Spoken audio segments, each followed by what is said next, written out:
की घड़ी है, अगर आपकी इजाजत हो तो चंद अशार दुआया कलिमात में आपको सुना दूं। अल्हम्दुलिल्लाह सुनेंगे? जरा एक मर्तबा सुभान अल्लाह बोले तो। गुनाहों पे हूँ शर्मिंदा इलाही दरगुजर कर दे, गुनाहों पे हूँ शर्मिंदा इलाही दरगुजर कर दे, बड़ा मुजरिम हूँ मैं तेरा इलाही दरगुजर कर दे। आमीन बोले तो। खता कोई नहीं छोड़ी, कोई सिया नहीं छोड़ा, खता कोई नहीं छोड़ी, कोई सिया नहीं छोड़ा, बस अब करता हूँ मैं तौबा इलाही दरगुजर कर दे, बड़ा मुजरिम हूँ मैं तेरा इलाही दर गुजर कर दे, दर गुजर कर दे। माशाल्लाह। एक मालिक को गुस्सा आया, नौकर पर गुस्सा आया। भाई गुस्सा करना क्या है? बोले दो हराम है, गुस्सा ना करो मेरे नौजवानों, गुस्सा ना करो। सुनो, जो गुस्सा को पी लेता है, जो गुस्सा को कंट्रोल कर लेता है, जो गुस्सा को बर्दाश्त कर लेता है, उसके बारे में अल्लाह का कुरान क्या कहता है? आओ अल्लाह के लारैब किताब से पूछते हैं, ए अल्लाह के लारैब किताब तू बता दे अल्लाह का क्या फरमान है। ये अल्लाह का लारैब किताब कुरान कहता है, वल काज़िमीनल गैज़ा वल आफीना अनिन नास वल्लाहु युहिब्बुल मुहसिनीन। मेरा अल्लाह कहता है कि गुस्से के वक्त जो अपने गुस्से को पी ले, कंट्रोल कर ले, बर्दाश्त कर ले, वो मेरा दोस्त बन जाता है। सुभान अल्लाह बोले तो माशाअल्लाह। वो मेरा, अरे वो मेरा बोलिए, वो मेरा। तो इंशाल्लाह गुस्सा करोगे कि गुस्सा थूकोगे? किसने लोग गुस्सा नहीं करेंगे? हाथ उठाओ। इंशाल्लाह गुस्सा नहीं करेंगे। ये गुस्सा आएगा, नमक में, तरकारी में नमक कम है तो मार लाठी उठाया, बीवी को पिटना शुरू कर दिया। दे लाठी खा लाठी। बीवी को गाली देना, बीवी को मारना, बीवी को डांटना। सुनो, इमामुल अंबिया ने इरशाद फरमाया, जालिम है जो अपनी बीवी के चेहरे पे मारता है। वो जालिम है जो अपनी बीवी के चेहरे पे मारता हो, वो जालिम है। इसलिए नौजवानों, अपनी माँ, अपनी बीवियों के साथ अच्छा सलूक करो, अपनी बेटियों के साथ अच्छा सलूक करो। और सुनो, अगर कोई गाली दे तो उसके क्या कहते, जवाब गाली से नहीं देना है, बस यूं कह देना है, हमें तो गाली नहीं बकना है, इसलिए कि मेरे नबी ने मना फरमाया है। इंशाअल्लाह देखना, अल्लाह ताला इसका अजर इस दुनिया में भी अता फरमाएगा, आखिरत में भी अता फरमाएगा। मालिक को गुस्सा आया नौकर पर, नौकर पर, नौजवान नौकर था। ये मालिक गुस्सा बर्दाश्त नहीं करा, एक तमाचा खींच के नौकर को मारा। तो नौकर भी नौजवान था, गुस्सा आया, गुस्सा बर्दाश्त नहीं कर सका, तो मालिक को तो नौकर मार नहीं सकता। पास में घर था, पास में घर था। गुस्से की हालत में घर में गया, देखा बीवी बैठकर रोटी बना रही है, बस जाके खींच के एक तमाचा बीवी को मारा। बीवी बोली, रे कोरिया तुम रख मार ले रे, रोटी बना रही थी, उठा के फेंकी बेलना फैलना कि रोटी खाते रहो। वो औरत को भी गुस्सा आया, उसका 10 साल का बेटा बैठा हुआ था, बस ये एक तमाचा खींच के ये अपना बेटा को मारी। उस बच्चे को भी गुस्सा आया, लेकिन वो बच्चा क्या करेगा, गुस्से की हालत में आंगन में वो डंडा था, उठाया डंडा, गुस्से की हालत में दरवाजे की तरफ भागा, देखा दरवाजा में वो कुत्ता बैठा हुआ था, 5 डंडा जाकर कुत्ता को मारा। कुत्ता को भी गुस्सा आया, वो कुत्ता रोड की तरफ भागा, देखा वही मालिक जो अपने नौकर को मारा था ऑफिस से बाहर निकलकर रोड पर खड़ा होकर फोन से बात कर रहा था। ये कुत्ता जाकर उसी को काट लिया। भला करो तो भला पाओगे, बुरा करो तो बुरा मिले, एक हाथ से करो तो अपना दूजे हाथ से पाओगे, दूजे हाथ से पाओगे। क्या लेकर आए हो बंदे, क्या लेकर के जाओगे, करो इबादत तुम उस रब की, वरना कल पछताओगे, वरना कल पछताओगे। ये दुनिया आनी जानी है, एक दिन सब मिट जाएगा, तुम भी एक दिन मिट जाओगे। कीड़ा मकोड़ा खाएगा, कीड़ा मकोड़ा खाएगा। छल बुद्धि ना करो किसी से, छल बुद्धि ना करो किसी से, कांटे में फंस जाओगे। क्या लेकर आए हो बंदे, क्या लेकर के जाओगे, क्या लेकर के जाओगे। अच्छा, कुछ लोग मेरी तकरीर सुन तो लेते हैं, लेकिन जब चंदे की बारी आती है तो वो धीरे से खिसक लेते हैं, बोले नहीं अब चंदा दे बोलते। इंशाल्लाह सारे लोग मेरी पूरी तकरीर तक बैठे रहेंगे मेरे भाई, कोई जाएंगे तो नहीं। एक बात याद रखिएगा, जो उठ के गया उसके लिए हम बद्दुआ कर देंगे।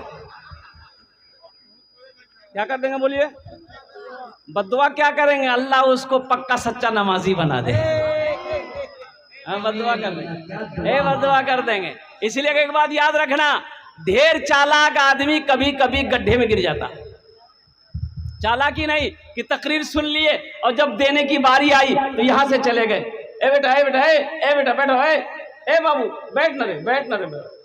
ये लाठी लेकर काहे घूम रहा भाई, बैठो भाई। एक जगह से एक आदमी लाठी लेकर घूम रहा था, एक एक आदमी उठ के जा रहा था, तो हमने कहा कि बाबू बैठ न रे बाबू, काहे लाठी लेकर घूम रहा। वो बोला नहीं आप तकरीर कीजिए ना, हम उसको ढूंढ रहे हैं जो आपको कलकत्ता से बुलाया है। ढेर आदमी, ज्यादा चालाक आदमी गड्ढे में गिर जाता है। एक आदमी को पटना जाना था। कहाँ जाना था बोलो? आप लोगों का कौन सा रेलवे स्टेशन नजदीक है? बनमनखी। आप बनमनखी में जाकर ट्रेन में चढ़ा, पटना वाली ट्रेन में। इतनी भीड़ के पैर रखने की जगह नहीं। आदमी था चालाक, चतुर आदमी था, बड़ा होशियार आदमी था। देखा कि भाई इतनी भीड़ है कि पैर रखने की जगह नहीं, हम पटना कैसे जाएंगे? रात का समय, रोशनी डब्बे में कम थी। बोला यहाँ दिमाग हमारा चलावे लगते हैं, यहाँ हमको दिमाग चलाना होगा। वह चिल्लाया सांप सांप सांप सांप सांप सांप सांप चिल्लाया। अब उसको वो धक्का दे रहा, उसको वो धक्का दे रहा। कोई गेट से निकल रहा, कोई खिड़की से निकल रहा है कि भाई जान बच जाएगी, कल पटना चले जाएंगे, ये डिब्बा में सांप घुस गया है, हम इस डिब्बा में नहीं जाएंगे। देखते देखते पूरा डिब्बा खाली हो गया। बोला बहुत अच्छा। बैग खोला, चादर निकाला, सीट पे बिछाया, एक चादर ओढ़ के सो गया कि अब हम पटना पहुंच जाएंगे। नींद आ गई। सुबह आंख खुली तो चाय वाला चाय बेचता है ना स्टेशन में, तो चाय वाला चाय बेच रहा, तो उसको बुलाएगा बाबू यहाँ वाले बोले चाय पिलाओ जल्दी से, ये बताओ गाड़ी पटना पहुंच गई? तो चाय वाला बोला कि पटना ये तो बनमनखी है। बोला की बोल रहे? अरे रात में तो पटना वाली ट्रेन में बैठे थे हम। बोले नहीं ट्रेन में तो सही बैठे थे, लेकिन एक आदमी इस डिब्बे में सांप देख लिया था, इसलिए कोई पैसेंजर इस डिब्बा में चढ़ने नहीं मांग रहा था। ये बात रेलवे महकमा को पता चल गया, इस डिब्बे में सांप घुस गया है, कोई पैसेंजर चढ़ने नहीं मांग रहा है। ऊपर से ऑर्डर दिया इस डिब्बा को छांट के बनमनखी में छोड़ दो, बाकी डिब्बा लेकर पटना में चले जाओ। बेकार जिंदगी को तू अपनी सवार ले, बेकार जिंदगी को तू अपनी सवार ले, तौबा का दर खुला है खुदा को पुकार ले, तौबा का दर खुला है खुदा को पुकार ले, खुदा को पुकार ले। बेटा ये माइक को छेड़छाड़ मत करो, थोड़ा सा आपसे गुजारिश है, थोड़ा सा बड़ी मेहरबानी होगी, आप बैठ जाओ भाई। अल्लाह अकबर कबीरा। ये तो सांस ऐसा लग रहा है कि कलेजा निकाल के माइक तुम्हारे अंदर में डाल लिया। कितना तारीफ करें। मैं कम बता नहीं सकता, बस छोड़ दो उसको, जिस हालत में उसी हालत में रहने दो। अल्हम्दुलिल्लाह मौजूद सामईन किराम, ये कई बच्चों की दस्तार बंदी हुई हजरत, कितने बच्चे थे? 12 बच्चे। और कुर्बान जी ये सितारे आपके आगे चमक रहे हैं, जानते हैं इसका मकाम क्या है? ये सितारे चमक रहे हैं, इनके गले में देखिए हार, देखिए आज इनके सरों पे पगड़ी है। अरे हम नहीं कहते, आज दुनिया में देखिए इनके सर पे पगड़ी बांधी गई है, कल कयामत में इसके बाप के सर पे अल्लाह पगड़ी बांधेगा। सुभान अल्लाह बोले तो माशाअल्लाह। अल्लाह इसके बाप के सर पे पगड़ी बांधेगा, माँ के सर पे अल्लाह ताज सजाएगा। जो माँ होगी अल्लाह माँ के सर के में, माँ के भी सर में ताज सजाएगा, बाप के भी सर में ताज सजाएगा। कुर्बान जाओ, आपने देखा है किसी का बेटा डॉक्टर बना हो, इंजीनियर बना हो, प्रोफेसर बना हो, मास्टर बना हो, किसी को आपने देखा है कि उसके सर पे पगड़ी बांधी गई है? भाई देखे कभी? देखे कभी? अरे बोलो ना हाँ या ना, बोलो ना भाई। नहीं देखे होंगे। चाहे वो करोड़पति का बेटा हो, अरबपति का बेटा हो, उद्योगपति का बेटा हो, डॉक्टर बना अपनी जगह, इंजीनियर बना अपनी जगह, वकील बना अपनी जगह, मास्टर बना अपनी जगह, लेकिन ये जलसा सजाकर हजारों लोगों को बुलाकर उलमाए किराम की दस्ते मुबारक से डॉक्टर के सर पे पगड़ी बांधी नहीं गई, इंजीनियर के सर पे पगड़ी बांधी नहीं गई। आखिर क्या वजह है? ये गरीब का बच्चा है, बाप इसका ठेला चलाता है, आखिर क्या वजह है कि हजारों का मजमा को बुला करके इसके सर पे पगड़ी बांधी गई है? तो पता ये चला ये कुरान का मोजेज़ा है। कुरान ये कहता है कि जो मुझसे मोहब्बत करेगा हम उसे जमीन से उठाकर आसमान की बुलंदी पे पहुंचा देगा।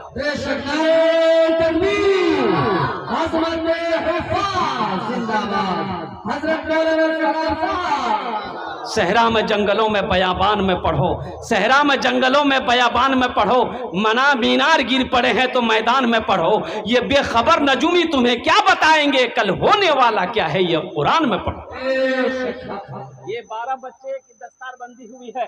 मैं सलाम करता हूँ उन असातिज़ा किराम को जिन्होंने पत्थर को तराश कर हीरा बना दिया। उन वालिदैन को मैं सलाम करता हूँ जिनका बेटा आज हाफिज कुरान बना है। जन्नत में जाने का उनका टिकट बन गया, जन्नत में जाने का उनका। ये विराटनगर जानते हैं आप लोग? नेपाल में पड़ता है। एक मदरसा बना, मोहल्ले वाले बोले कि भाई 5 गो मौलवी साहब छे तो 5 आदमी तैयार हो जाइए, एक मौलवी साहब का खाना का इंतजाम कर लिए। मीटिंग हुई तो 4 आदमी तैयार हो गए। वो मास्टर साहब थे, दर्जी मास्टर साहब बोले कि आप भाई, बोला हम अपनी माँ से पूछेंगे, तब मेरे घर की मालिक मेरी माँ है। बोला जाइए पूछ के आइए। माँ से पूछने गया कि अम्मी एक मौलवी साहब और खाना सब बोले जे, तो माँ बोली कि भूल से भी मौलवी साहब का नाम मत लेना। मास्टर डर गया, उल्टे पैर भागा, बोला नहीं मेरी अम्मी मना की है। बहुत बखील औरत थी, चंदा के नाम पर वो 80 की स्पीड से भागती थी, मना कर दिया। ठीक 1 महीने के बाद वही बुढ़िया अपने पोते के हाथ से मदरसे में खीर भेजी। क्या भेजी बोलिए? खीर जाने जगह ये थाल में खीर, ऊपर कपड़ा है, खीर क्या है मदरसे में लेके आया। हजरत ने देखा थाल आया है, कीजिए रे, बोले खीर जगह। कपड़ा उठाया, देखा गया काजू भी है, किशमिश भी है, नारियल भी है, गरी भी है, छोहरा भी है, सब कुछ डाला हुआ है। खुशबू आ रही है खीर से, थोड़ा उठा के खाए, बड़ा मजा लगा। क्या करे किसने भेजा? बोला हमारी दादी भेजी। तो हजरत ने कहा करे तुम्हारी दादी तो ये एक टाइम का खाना मौलवी साहब को नहीं खिलाती है, इतनी अच्छी खीर बना के कैसे भेज दी? तो लड़का, बच्चा सच्चा होता है, बच्चा झूठ बोलता है? बोलिए, बच्चा सच्चा होता है। बच्चा बोला कि हजरत दरअसल बात यही है कि मेरे यहाँ है ना पूर्णिया से मेहमान आने वाला था, उसी के लिए दादी खीर बनाई थी। खीर बना के ठंडी होने के लिए वो सारा में रख दी, और वो जो मेरे घर में जो कुत्ता है ना वो मुंह लगा दिया। तो मेरी माँ बोली कि फेंक दो, तो दादी बोली कि काहे फेंकोगे? मतलब दे दो, मुँह जाओ खा ले। इन उलमा को हकीर ना जानो, ये वो जमात है। अल्लाह अकबर कबीरा। कुरान को देखना सवाब है, माँ बाप के चेहरे को देखना सवाब है, खाने काबा को देखना सवाब है, उसी तरीके से आलिम दीन के चेहरे को देखना भी सवाब है। हमारे उलमा जो बैठे हैं इनके चेहरे को देखोगे अल्लाह सवाब अता फरमाएगा, इनके चेहरे को देखोगे नेकियों में इजाफा हो जाएगा। तो इसलिए मौजूद सामईन किराम इनसे दोस्ती करना। सुनो एक प्यारी हदीस सुना देते हैं। हजरत मुआज बिन जबल रदी अल्लाह तआला अन्हु, अल्लाह के नबी यमन का हाकिम बनाकर भेज रहे हैं। ए मुआज यमन चले जाओ, यमन चले जाओ। और निकले वहां से, कुर्बान जाइए, घर से निकले। अल्लाह के नबी ने इरशाद फरमाया मुआज ऊंट पर बैठ जाओ। ज़हन हाजिर कीजिएगा, बड़ी प्यारी हदीस सुना रहा हूं। मुआज ऊंट पर बैठ जाओ। ऊंट को बैठने का इशारा किया, ऊंट बैठ गया। हजरत मुआज ऊंट पर सवार हो गए। अल्लाह के नबी ने रस्सी पकड़ी, ऊंट की रस्सी पकड़ी, नीचे नीचे अल्लाह के नबी जा रहे हैं। हजरत मुआज ऊंट पर सवार हैं। तो हजरत मुआज कहते हैं या रसूल अल्लाह, मेरे माँ बाप आप पर कुर्बान, या हबीब अल्लाह ये बेअदबी है, आप मेरे आका हैं, आपका मैं गुलाम हूँ, मैं सवारी पे चलूँ, आप पैदल चलें, ये मुझे बर्दाश्त नहीं हो सकता है। अल्लाह के नबी ने इरशाद फरमाया ए मुआज बैठा रहा, ऊंट पर बैठा रहा, ये मेरा हुक्म है। ए मुआज हम तुम्हारी इज्जत नहीं कर रहे हैं, तुम्हारे सीने में जो अल्लाह का कुरान है हम